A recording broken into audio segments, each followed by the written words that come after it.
NTV melaporkan. Profesor Edi Santosa, Guru Besar IPB, Departemen Agronomi dan Hortikultura, mengatakan kadar air di beras yang melebihi ketentuan justru tidak baik, sebab akan menyebabkan beras tersebut berubah warna. Sementara untuk mengetahui apakah beras itu oplosan, harus dilihat dari ukuran beras. Berikut adalah cuplikan lengkap program Abraham. Kita buka aja, Prof. Kita buka ya. Ini saya coba buka ya, Prof. Oke, kita buka. Kita masukkan ke alat ini. Seberapa banyak biasanya, Prof? Ini sekitar 200-an gram ya. Harus penuh ke sini nih. Kita cek ya. Pertama adalah kadar air. Karena kadar air jadi untuk beras P8 kita 1, 2, 3. Kita lihat kadar airnya berapa. 14,8. Artinya apa, Prof? Artinya ini melebihi ketentuan.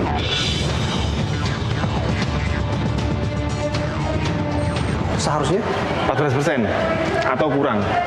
untuk kualitas premium. Untuk kualitas premium. Ini Kalau sudah, lebih, bukannya lebih bagus harusnya? kalau lebih justru tidak bagus, karena kadar air yang makin tinggi di dalam beras itu akan membuat beras itu kalau disimpan lebih dari 4 bulan akan apek warna baunya. Kemudian yang kedua, berasnya akan berubah warna tuh. Dari putih nanti akan cenderung berubah menjadi kuning. Pokoknya kalau angkanya lebih dari ini kan 14,8 ya. Iya. 14,8 kalau dibulatkan 15. Berarti lebih dari 1%. Kita mengkonsumsi air lebih banyak daripada beras.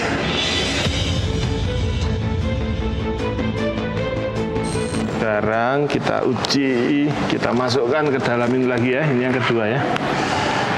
Barang yang sama ini.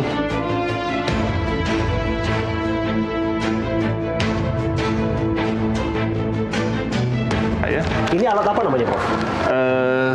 Water content tester. Water content tester. Oke. Kita akan lihat hasilnya. Pengukur kadar air. Ini kita tekan 1, 2, 3. Tetap ya. 14,8. 14,8. Konsisten. Artinya tadi yang pengukuran pertama juga 14,8, yang kedua 14,8. Jadi bisa dikatakan beras yang ini, yang tadi Mas Habis sebutkan ini premium, ya, kadar airnya lebih dari ketentuan.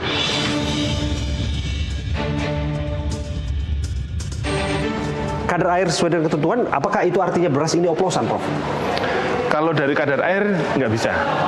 Bagaimana kita mengetahui bahwa beras ini adalah beras oplosan? Kita perlu ngecek dari fisik beras. Ini ya, dari fisik beras.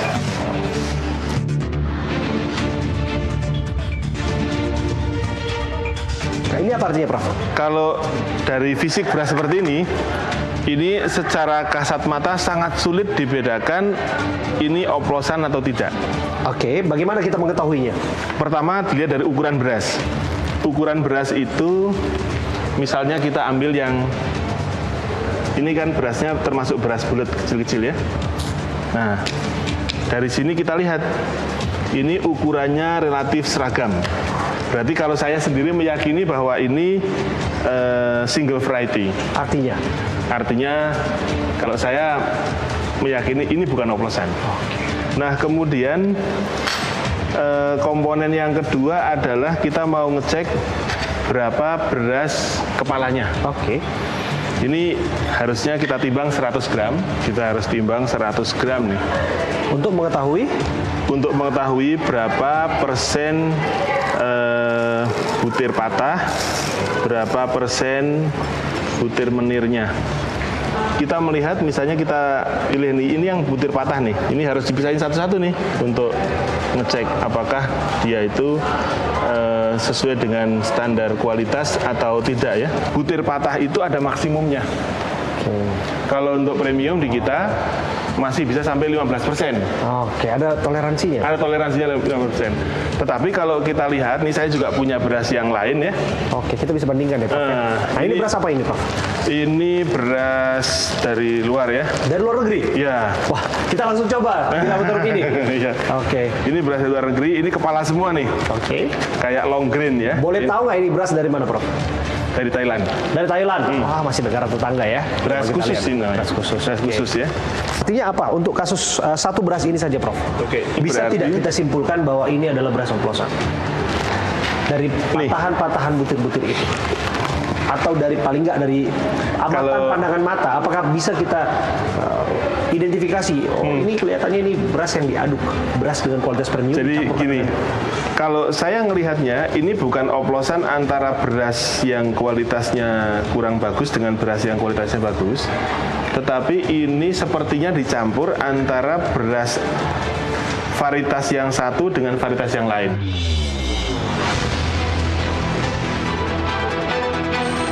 Oke, bukan satu varietas. Bukan satu varietas. Coba tunjukkan sebentar. Nih. Ayo kita tunjukkan. Boleh saya pegang ya, Prof ya? Dari visual, dari pandangan kok saya melihat memang agak beda warnanya, Prof. Iya, iya, iya.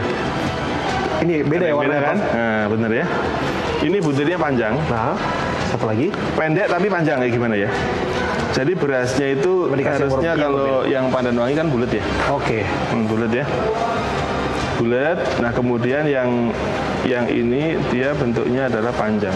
Dari ukurannya, kemudian dari warnanya kita bisa bedakan, Prof. Bisa bedakan. Nah, tetapi kalau dari kriteria orang berdagang beras, ini bukan yang dimaksud dengan oplos yang dipermasalahkan itu. Oh, ini adukan Karena- ya, Prof. sifatnya iya. ya. Jelaskan kepada kami, Prof. Apa yang dimaksud dengan beras oplosan? Apa yang dimaksud dengan beras adukan? Yang diaduk begitu, Prof. Karena Jadi, ada kekhawatiran di sini dari para pedagang juga yang bicara kepada kami sebetulnya bahwa kami kok nggak bisa aduk lagi. Padahal ini sesuai dengan permintaan dari konsumen. Oke, jadi gini, ini misalnya yang beras yang Mas Abi bawa nih, Iya. saya coba pisahkan. Ini secara fisik itu mudah dipisahkan. Itu antara beras yang bulat dengan beras yang panjang. Walaupun beras panjangnya itu beras kecil, sama-sama Oke. kecil. Nah, saya meyakini ini terdiri dari dua jenis beras. Oke. Dua jenis beras, beras A dan beras B dicampur Satu kualitas. dalam satu kualitas. Kualitasnya sama, Kualitas premium dulu. kualitas premium. Dan praktek Tapi itu untuk- lazim adanya. Iya, itu lazim. Dan itu atas permintaan konsumen. Itu nggak melanggar aturan ya, Prof ya? Itu enggak. Tidak melanggar aturan.